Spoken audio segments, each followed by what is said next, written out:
Anyway, moving on from that. So, when you were working on this project, like, how do you approach reverse engineering kernel aspects, driver aspects? Like, where do you even, like, what do you even do to know what you need to do? So Usually there's I different just, methodologies. Oh, go ahead. I was just going to say, usually I use ReactOS until I find something broken, which doesn't take very long, and then I debug it. Fair, fair. Open up a WinBag, try and read what's going on in memory, read the code. Oh, this looks like a bug. Maybe I fix it. I don't know. Try again, try again, try again. Hey, this looks good. Let me open up a PR. That's how it goes Yeah. for me, Justin. I mean, there's tons of different methodologies. I know people all develop differently. I can say what I've done for WDDM has been honestly, once you figure out every input and output a driver needs, just loading it and seeing how it compares with Windows, fuzzing the functions, seeing what comes out. I like doing that because it helps me understand things better. It's not the only reverse engineering method. There's a term for that. I think I don't know, but but that's the one I prefer. Mostly because as you see what breaks when you are dealing with these functions and random crap and incrementally adding them and adding functionality behind them, you find decisions Microsoft made that are there for compatibility reasons, and so you end up uncovering a lot of things even from later versions of Windows and etc. I mean, it's just the way I prefer it. You can ask every single one of us developers, and we're all legitimately going to have a different answer. So, Right.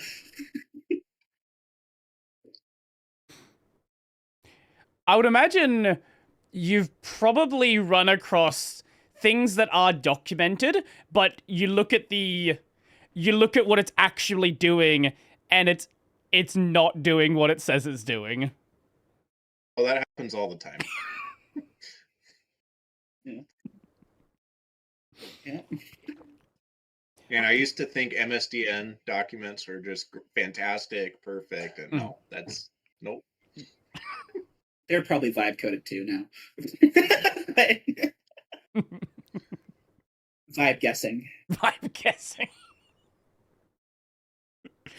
But you kind of just have to like work with it, right? If that's what the code's actually doing, it doesn't matter what the documentation is saying. If you want it to be compatible, you kind of have to accept that they wrote it with a bug. Yep. Or drivers making assumptions that they probably shouldn't. Mm-hmm. NVIDIA, I have long lists of things from NVIDIA that they have done that is completely wrong in their GPU driver, and it checks out why Linux has had so much hard time with it. If even Windows is janky as heck, just hidden. So there's something going on there, and I don't know. I don't know. I don't know. But yeah, Write your 99 grievances on NVIDIA's door. Right? I promise there is more than 99.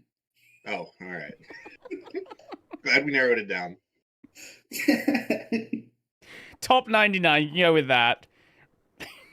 Maybe you can have like a rotating list. Just swap it out every day. Yeah, perfect. Make it one of those like calendars. You like rip the paper off for the next day. It's just every problem. So they have to fix one a day. So if somebody wanted to sort of get involved with the project and help out, where's like a good place to start? Because obviously there are things outside of code. There's the wikis, there's translation, stuff like that. But let's just go with the code side, because that's, I assume, what both of you mainly work on. So I would say figure out how to clone the repo and run. We have a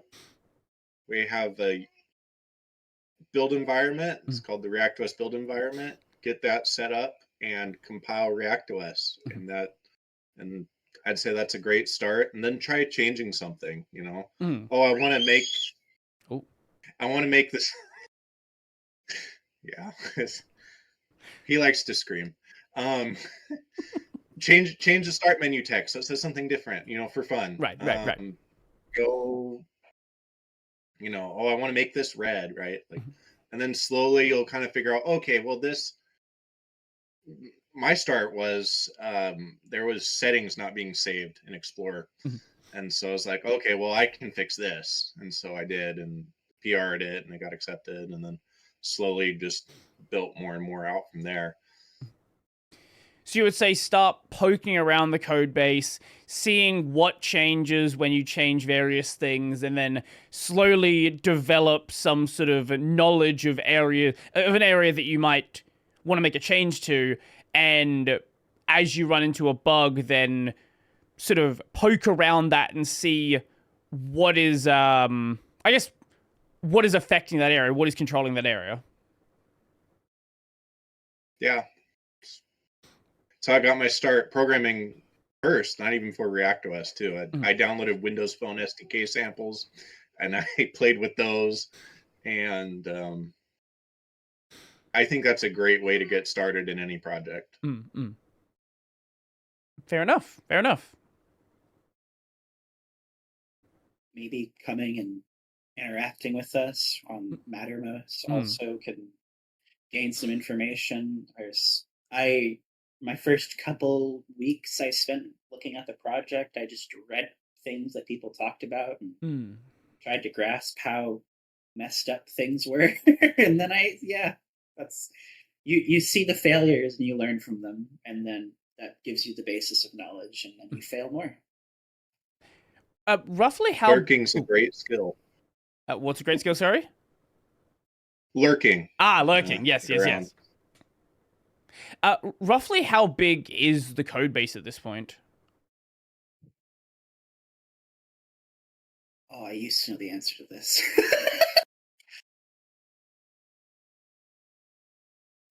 Okay, I will say that just for a matter of perspective, there's a PR that takes the kernel 32 module and syncs it with line 10, and that change for a long time was almost 1.1 million changes. And so you times that by all the modules that exist, and it's a lot. I think I once tried making a script to count the lines, and it got over like 70 million, and I gave up. The reason why I brought up contributions, a lot of people look at a project that is the same thing with the Linux kernel, right? A lot of people look at a project that is this big and think, I don't even know where to begin. I don't know what I can look at. I don't know what I can even what can I even contribute to a project like this. When you're looking at it from that perspective of not knowing what does what, it can seem kind of overwhelming trying to work out even where your place is in this project, even if it's like a little basic change, even knowing where to make that basic change. One thing I really like about ReactOS is that and the Windows architecture in general is that it's very compartmentalized. So you don't have to be an expert in the whole system in order to make a change, in order to fix a part of it somewhere else. So that's like if you look into how the NT kernel works, and there's like a chain of different drivers basically that build on top of each other to get something done, and you can just focus in one area, and it's easy to wrap your head around than trying to wrap your head around the whole kernel and then lose your mind. Right. So you you just look at the pieces that you think are interesting and then sort of go from there, basically. I started specifically with the HAL, and then that went deeper.